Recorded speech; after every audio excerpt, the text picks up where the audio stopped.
Your child has grown distant. There wasn't a fight or a clear falling out, but contact has slowly faded.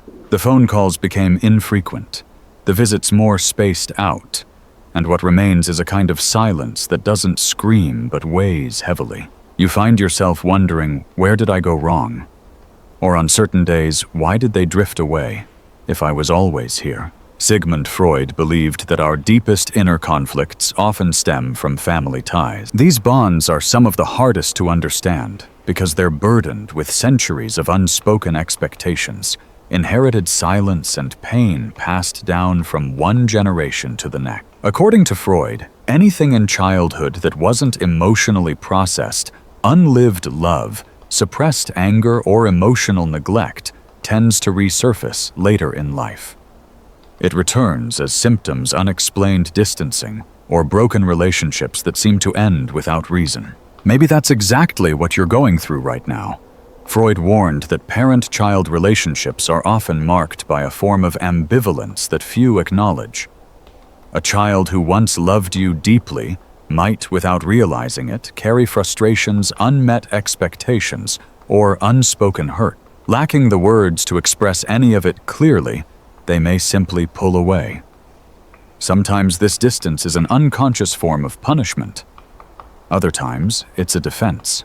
And in some cases, it's an attempt to grow into their own identity, away from the shadow of the person who for so long was their entire world. In the minutes ahead, we'll explore 7 possible deep-rooted psychological reasons drawn from Freudian psychoanalysis that might help explain why your child, despite still loving you, has grown distant. These reasons go beyond surface-level events and dive into lived emotions, felt experiences, and the things that got trapped in unsaid words and misunderstood gestures. Some of what you hear may be painful to face. Other parts might offer relief, the kind that comes from realizing that distance isn't always a sign of ingratitude, but rather a result of complex and often unavoidable inner processes. What truly matters is this understanding doesn't mean you have to excuse everything or accept being treated poorly, but it does mean giving yourself the chance to see things with more depth. It means letting go of thoughts like, I failed, or my child is ungrateful, in favor of a perspective that is more human, more grounded, and above all, more healing. Get ready, because some truths are hard to hear. But as Freud taught us, the painful truths are often the only ones that can heal. And maybe by the end of this reflection, you'll realize the love between you and your child hasn't ended. It just needed new ways to breathe. But let's make one thing clear. Emotional distance does not always equal a lack of love. Quite the opposite in many cases, as Freud himself noted, it's because there is love that the silence feels so heavy. If there were no bond, there'd be no conflict. If there weren't pain, there'd be no need for distance. This reflection is an invitation to listen with maturity, not to judge the child who stepped away, and not to stir guilt in the one who stayed, but to understand. To understand with the clarity that only maturity can bring the unconscious mechanisms that might lie beneath this growing distance. Reason 1. The punishing superego. Freud described the superego as one of the mind's core structures alongside the id and the ego. While the id represents our basic impulses and the ego works to balance them with reality, the superego is the inner voice that judges, censors, and enforces rule. In essence, it's the internalized presence of authority figures, chiefly our parent. During childhood, a child shapes their sense of right and wrong based on their relationship with their caregivers. When that bond is healthy, the superego becomes a stable moral compass, guiding behavior without crushing self-worth. But when a parent is overly critical, emotionally distant, or rigidly moralistic, the superego forms in a harsh, punishing way. That child grows up with an inner voice constantly whispering things like, "You're never good enough. You should have done better. You always let people down." These messages don't always need to be spoken. They're often passed on through a look, a pause, or a sigh of disappointment. By adulthood, that child carries an internal courtroom that never rests in its judgment. Even decades later, just being in the presence of the father can awaken that old verdict. The mere act of reconnecting may stir up unconscious feelings of not being good enough, reopening wounds of inadequacy. That's why the choice to keep a distance isn't always driven by bitterness. It can be a desperate act of psychological self-defense. Staying away becomes a way to preserve one's sense of self-worth, even if it comes at the cost of family connection. Freud understood that true healing from neurotic symptoms involves reshaping inner structures. When it comes to a punishing superego, this process means rebuilding the way a person relates to themselves, and a father's current attitude can play a pivotal role in that journey. If daily interactions continue to emphasize criticism, high expectations, or subtle disapproval, the child will likely pull back even more. But if the father can offer a different emotional experience, one built on validation and acceptance, the child's harsh inner critic may slowly begin to soften. A simple but powerful place to start is by saying things that may never have been spoken out loud before. Words like, "You don't have to prove anything to me," or "I'm proud of who you are," or even "I see your strengths, I'm not expecting perfection." These phrases might feel unfamiliar, especially in families where such expressions weren't common. But for a child who's carried the weight of not being enough, they hold the potential to reshape deep emotional memories. The goal isn't to erase the past, but to offer something new in the present. A father who chooses to become a source of emotional safety today gives his child a chance to rebuild their relationship with themselves. It's important to keep in mind that this kind of change takes time. The punishing superego doesn't disappear after a single conversation. It was formed over years, but steady experiences of acceptance, repeated affirmations, and a lack of judgment can over time open a pathway for genuine closeness. Freud believed that true change happens when the unconscious discovers new ways to express itself. And maybe today, instead of repeating old patterns of judgment, there's something timeless you can offer: a look that welcomes a word, that sets free a presence that says, without conditions, that love remains. Reason 2. Unconscious guilt toward one's own child. Not every parent-child separation is rooted in deep resentment or visible conflict. Sometimes the distance grows from something more subtle, but equally powerful unconscious guilt. Freud, in his exploration of guilt and how it operates within us, found that many emotional rifts and breakups are not driven by hate, but by the burden of guilt people carry without fully realizing it. When an adult child pulls away without a clear explanation, it's possible that somewhere along the way they made choices they now quietly recognize as unfair. Perhaps they prioritized other relationships, missed important moments, or chose silence when they might have reached out. Even if this guilt doesn't rise to the surface of awareness, it can push them further away. Freud explained that unconscious guilt acts like an inner trap. The person fears that reconnecting will mean facing judgment, expectations, or the gaze of someone they believe they've let down. Even if the parent has no such intent, guilt leads the child to expect punishment, and they withdraw further to avoid it. Wounded pride plays its part too. Admitting to an unjustified distance requires a level of vulnerability that's not easy for everyone. So to avoid facing their own shame, the child may choose to remain distant, using that space as a shield against emotional exposure. This pattern creates a painful cycle. The parent longs for reconnection and feels sorrow, but often responds with resentment, which perhaps unintentionally confirms the child's fear of being reprimanded. Every remark about their absence, every sigh of disappointment may serve to strengthen the invisible wall built by guilt. Breaking this cycle calls for a conscious act of emotional maturity. Freud taught that healing begins in spaces where the unconscious can speak without fear. When distance is fueled by guilt, the most effective way to invite the child back is to remove the threat of punishment. And that happens through consistent messages and gestures of unconditional acceptance. A simple but heartfelt phrase can open the door to a new possibility. The reason doesn't matter.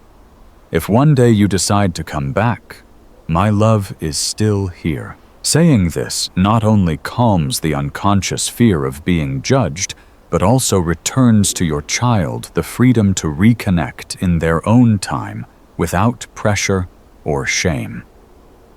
It's essential to realize that this process might take time. Guilt runs deep within the unconscious, and it doesn't vanish overnight. A parent who truly understands this stands in a place of quiet, emotional strength, steadfast in their offer of love, but gentle in their hope for reconciliation. With no demands, steady, emotional availability and tenderness when reconnecting a new bond can begin to take shape. Freud believed the unconscious doesn't distinguish between yesterday and today. For the unconscious mind, everything is happening now. That's why responding differently in the present without resentment or blame, but with warmth and openness, can actually rewrite old emotional memories. Not every child finds their way back, but every child at some point in life needs to know that the door was always open and that the love waiting for them was bigger than the shame that kept them away.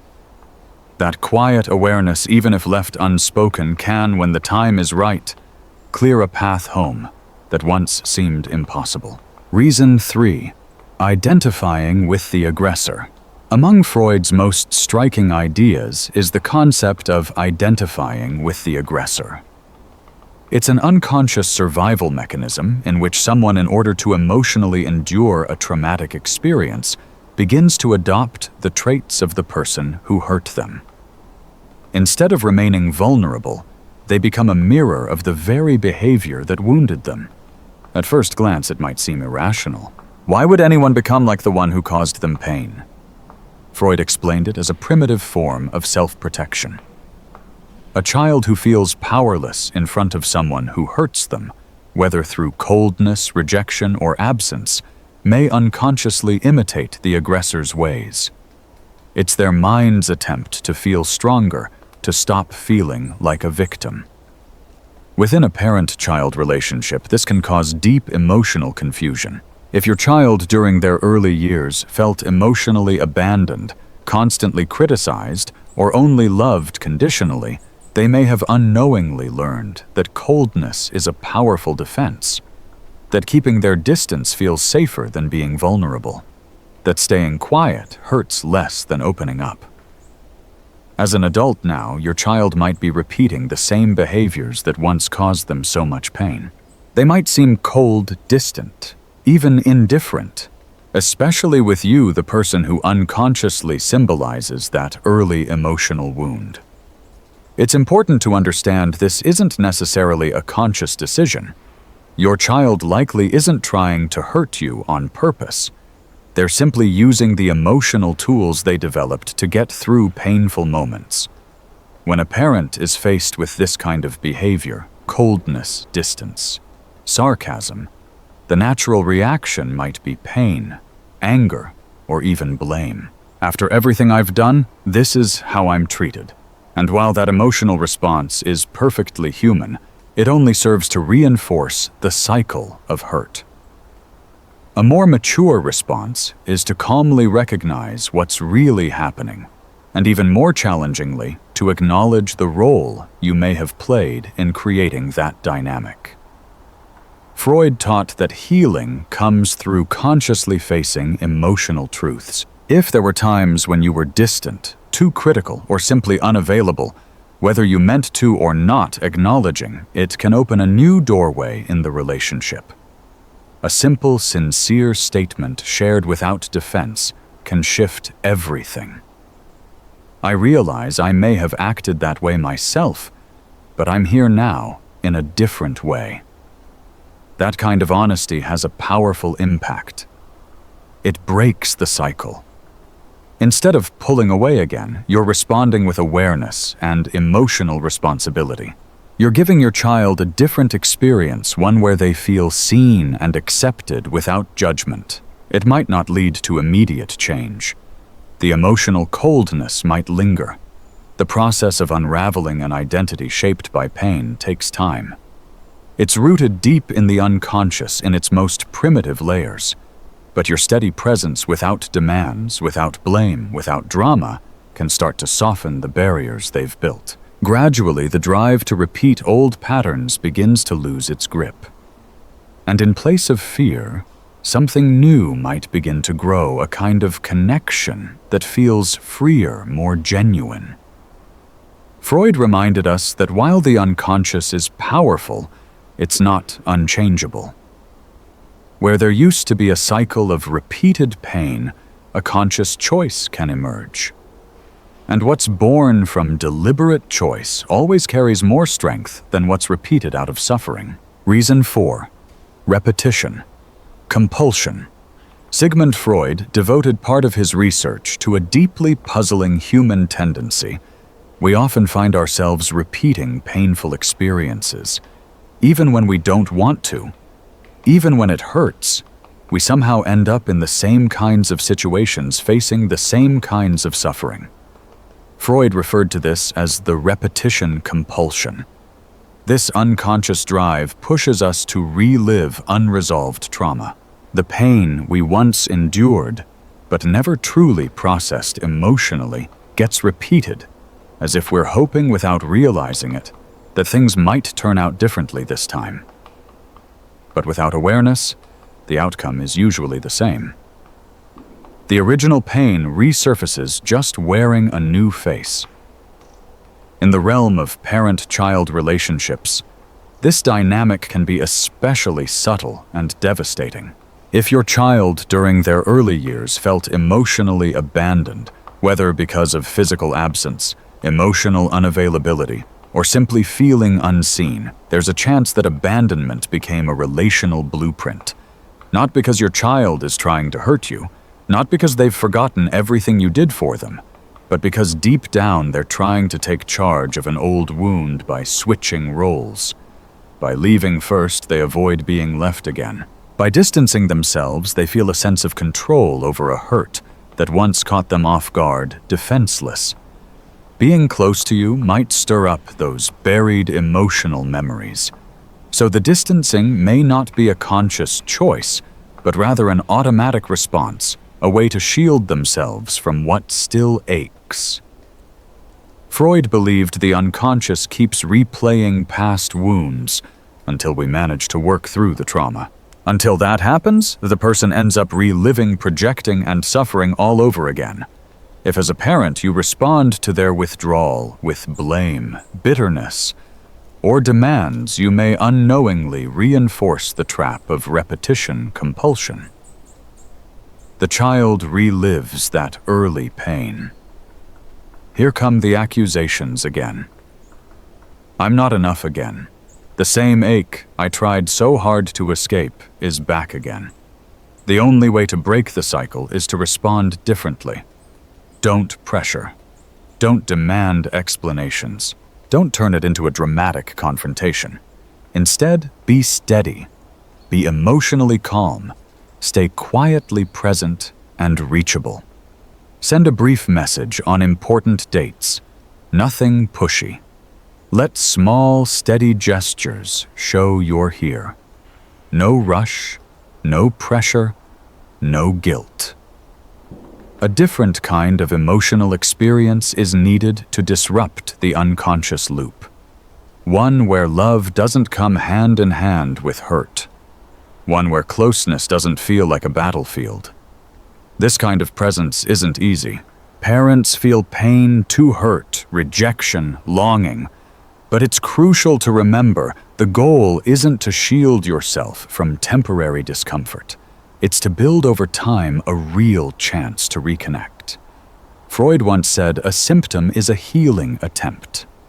That means even painful distancing can be seen as an unconscious move toward healing. The child steps away because they're still grappling with their own hurt. And within that very struggle lies a fragile but real possibility that something new could emerge. To be the emotionally steady adult, quietly present, and willing to wait without expectations may be the greatest gift a parent can offer at that moment. When the child realizes they can come closer without fear of demands, return without facing judgment, love without awakening old wounds, only then might the cycle finally break. And instead of old pain repeating itself, a new kind of relationship can be born, one not built on what was missing, but on what is now offered space, respect, and love that is fully awake. Reason 5. Repressed anger and emotional ambivalence. According to Sigmund Freud, human emotions are rarely pure or one-dimensional. Especially when it comes to family relationships, love is often entangled with other feelings, including anger. Freud believed this emotional mix is part of our nature. It's normal to feel both affection and irritation toward someone as close as a parent. That's simply part of the emotional complexity we all carry. But during childhood, the anger that naturally arises often gets buried. A child doesn't yet have the emotional tools to face the fact that the very people they depend on might sometimes fail them. For their inner world to stay intact, children need to see their parents as strong, fair, and dependable. These are, after all, the people who feed them, protect them, and show them love. To accept that these same caregivers can also cause pain would feel too overwhelming for a young mind. So the mind does what it must. It pushes the anger out of sight. That anger doesn't vanish. It goes underground into the unconscious, where it changes shape. It might come back years later in other forms, maybe through coldness, disinterest, sarcasm, or emotional distance. If your adult child today seems distant answers in short phrases or acts with a kind of harshness, they may unknowingly be showing traces of that old unspoken anger. More than that, they might be wrestling with the emotional puzzle of loving someone who also hurt them at some point. Freud had a name for this emotional contradiction: affective ambivalence. It's when love and resentment exist side by side toward the same person. When these feelings remain unresolved, they often bring guilt. And to escape that guilt, the child might choose to keep their distance. To a parent, this can feel puzzling or unfair, especially when there was never any intent to harm. But the unconscious doesn't respond to intentions. It responds to the emotional reality that was lived and felt. Freud saw listening as a key part of healing. Truly listening isn't just about hearing words. It means being there without rushing to explain or reject what the other person feels. It's about being open even if you don't agree. When a child carries buried anger, what they often need most is permission to speak it without being punished, without facing instant defense, and without being labeled ungrateful. Mature listening starts with a sincere willingness to understand. Even a simple statement like, "If I hurt you and didn't realize it, I want to hear what you have to say," can break years of silence. That kind of openness doesn't mean weakness. It's actually a sign of inner strength. A parent who can hear their child's pain without collapsing into guilt or lashing out shows they're ready to grow even after all these years. One thing worth remembering: the goal isn't to get back to how things used to be. There is no going back to normal. There is only the chance to build something new. Real relationships aren't based on fantasies of perfection.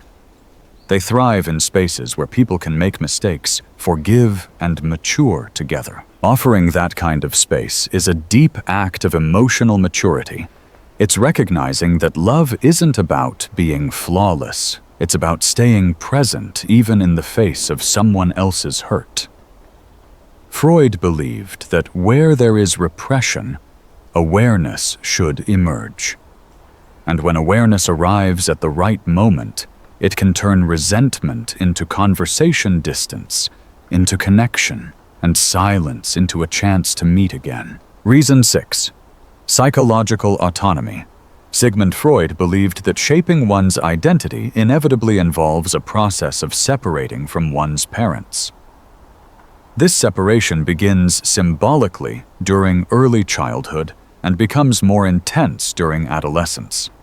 It's a vital step for developing a strong and independent ego. Still, not everyone manages to navigate this phase in a balanced way. For some, particularly those who felt deeply emotionally connected to their parents, achieving autonomy can be a painful task. The separation may feel like a wound. Many parents interpret it as rejection or ingratitude. But from a psychoanalytic perspective, this distancing is not an act of disrespect. It's a necessary inner process, a sign that the child is finally trying to become a person in their own right. To claim their own identity, the adult child may feel the need to pull away, not just physically, but emotionally too. When the parental bond is especially tight, or full of unspoken expectations, staying close can feel like living as an extension of the parent's desires, rather than as a person with a life of their own. The child then steps back, so they can simply exist, to make their own decisions, learn from their mistakes, own their victories, all without the constant weight of living up to what the parents hoped for. That distance might come across as cold, abrupt, even harsh, but it's actually an act of emotional self-preservation. It's the separation that allows the child to step into their own life, free from the pressure of either disappointing or pleasing the people who raised them. Freud noted that for this individualization to happen in a healthy way, the child needs to internalize the love they received from their parents, not the pressure to keep earning approval. When that doesn't happen, autonomy is achieved in a more painful way, often through quiet breaks in the relationship. A common pitfall for parents is trying to bring things back to how they once were by asking for more contact loyalty or acknowledgement. Even when well-meaning, these requests often feel like control to the child, which only deepens their urge to keep their distance. The wiser path, according to Freud, is to offer what he described as mature love, a love that honors the other person's independence, even when that means accepting the ache of distance. One practical way to show this is by lifting the emotional burden from your interactions. Try not to say things like, "You never call," or "You've forgotten about me." Instead, express acceptance. Say something like, "You don't have to pull away to be yourself," or "I'm here even if we don't see everything the same way." This approach creates a space where your child doesn't feel they must define themselves in opposition to you. Over time, they may begin to see that they can still be who they are and have a connection with the ones who love them. That kind of space, free and welcoming, is what makes a real return possible. Not one driven by guilt or duty, but by conscious choice. Freud taught us that childlike love longs for merging. Mature love, on the other hand, embraces the distance and still chooses to stay. Being able to love your child in their separateness, in their uniqueness, in their difference, that's the kind of love that sets them free, son. And paradoxically, it's also the kind of love that draws them back not to resume the role they once played, but to build something new with you. A relationship between adults who see each other, respect each other, and most importantly, love each other with awareness. Reason 7. Emotional transference. Sigmund Freud noticed that many of the feelings we carry into adulthood operate beneath our awareness. In fact, some of our strongest emotional reactions are rooted in early psychic experiences that were displaced, hidden, or pushed aside. He called this phenomenon transference. Transference happens when a feeling that originally belonged to a childhood relationship with someone significant, like a mother or father, gets redirected toward someone else in the present. That new person unwittingly becomes the target of unresolved emotions. When it comes to the bond between a parent and their grown child, this pattern can show up in intense ways. Your adult child may carry emotional conflicts they never quite understood or sorted out. Perhaps your child felt abandoned, rejected, pressured beyond measure, or faced a kind of emotional void that's hard to define. Even if you as a parent did everything in your power, your child's perception may not have matched your intentions. And once that perception takes root in the unconscious, it doesn't simply vanish. It lives on, quietly shaping every relationship that comes after. When a child pulls away without offering much of an explanation, it's possible they're not trying to escape from you as a person, but rather from what you represent in their psyche. Without realizing it, you might stand for a deeper wound, an old sense of not being enough, or a long-buried anger that was never given words. Freud believed that transference is inevitable. We all carry emotions from the past and project them onto people in the present. The real question is, what do we do when this happens? If your child is caught in negative transference, meaning they're projecting unresolved pain or frustration onto you, they may avoid interaction simply as a way to protect themselves. Every conversation, every visit, every attempt at closeness can feel threatening, as though it might stir up feelings they've tried to leave behind. But this doesn't mean the love is gone. In fact, it's often love that makes the whole situation so painful. If there were no bond, there would be no need for protection. One of the most common traps for parents is the urge to push for connection. To insist, to demand answers, to keep reaching out. These responses tend to backfire. Instead of drawing your child closer, they may reinforce the very defenses that are keeping them distant. When pressure builds, your child doesn't stop to rationalize what's happening. All they feel is the discomfort rising, and that discomfort drives them further away. From a Freudian perspective, the more grounded response is to see this distance not as a personal offense, but as a symptom, something asking to be understood. It might be your child's silent request for space-time and respect for wounds that are still raw.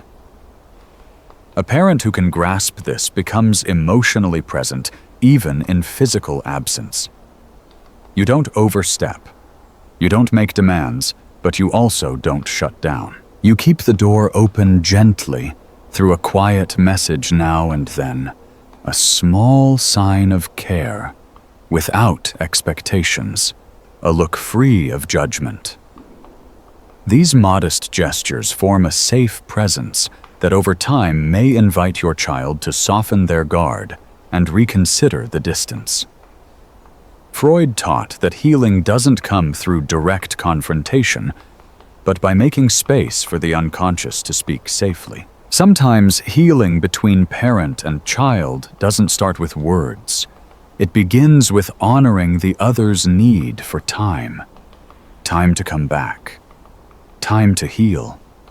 Time to remember that real love never pressures. It waits.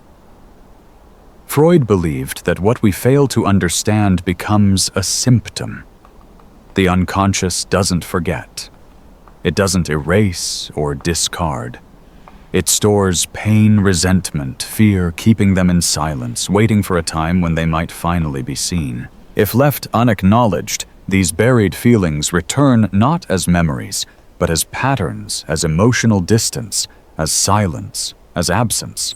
And these can hurt more than anything said aloud. As we've explored, a child's emotional withdrawal is rarely a simple matter. It's usually not caused by one clear mistake or a conscious decision. Instead, it emerges from deep psychological movements, transference, conflicting emotions, a harsh inner critic, a need to repeat old wounds, identifying with suffering the fight for independence, or even unconscious guilt. Your child may have pulled away to feel safe. They may have distanced themselves because being close stirred up unnamed pain. Maybe they needed to find their own identity apart from the expectations they felt, even if you never voiced them. They may have stepped back to avoid hurting you, or to keep from being hurt again. And perhaps even they can't fully explain what they're feeling. Freud believed that true transformation happens when we bring to light what has been operating quietly in the depths of the soul. When we can look at pain with mature, compassionate eyes, not to blame, not to accuse, but to understand. So, if you find yourself sitting with the silence of a child who's drifted away, remember, this isn't the end of the story. Sometimes love takes the shape of quiet patience, of letting go without shutting the door. Healing doesn't always happen in loud reconciliations. Often it begins in the stillness, where understanding replaces blame and presence is felt even without words. As Freud reminded us, when we gently bring to light what once lived in the shadows, transformation becomes possible, not just for them, but for us too. Thank you for spending this time with me. Until next time, take care and keep the light on. Someone you love might be finding their way back.